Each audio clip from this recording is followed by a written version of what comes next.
That's what. So like I got certified in biomechanics through Doug Brignoli's program. Sick. Yeah, R.I.P. I didn't know that. He just passed like a month ago. Oh, really? Yeah, Oh, super bummer. Died suddenly. You guys can figure out what happened there. Fill in the blanks. Yeah. So I took the course not to be a personal trainer, but I took it because I really loved his information. So we had him on the podcast twice. Just blew my mind with everything he does.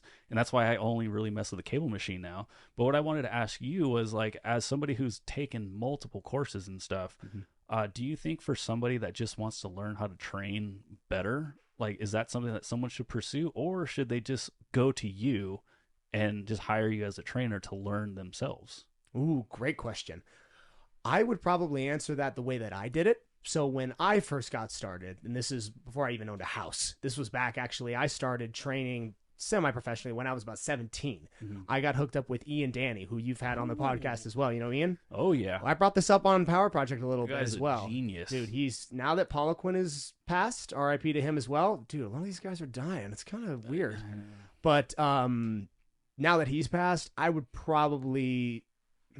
objectively say Ian's probably the patriarchy of the industry. I mean, I think he's probably the godfather. Really hard to argue against that. He's got the years, he's got the clientele, and he's just got the industry reputation that no one else does. His place is 25 minutes from here. It's up in Scottsdale. Okay. I started there when I was about 17. So I did two things. I hired him as a coach. So I was being trained by his head trainer with the programming that he implemented. And then I also, after 2 years of doing that, I basically begged him to come in and, hey, man, I'll do the laundry. I'll clean the locker rooms. Yeah. Can I please be an intern here?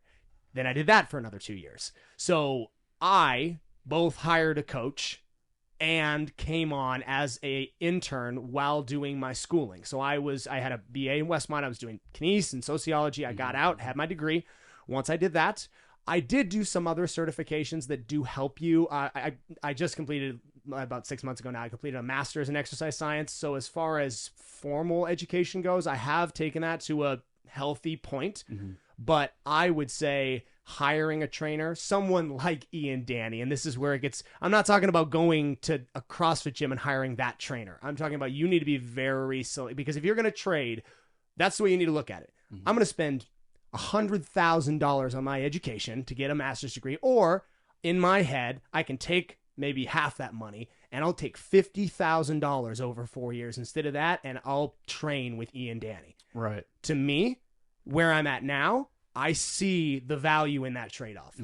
And while I didn't trade one for the other, if I was to talk to a 19-year-old kid who's like, hey, I want to be a trainer, I would say, hey, man, if you have the opportunity to train with Mark Bell for $50,000 over the next 2 years, 3 years, pay Mark Bell $50,000 and train with Mark Bell. Yeah. Do not get a master's degree. Right. Yeah, absolutely. Yeah, and Mark would tell you no. Yeah, I know. He doesn't do that. I know. Mark doesn't, does he? No, he doesn't train? Or No, he doesn't charge for the gym. It's all free. It's all free.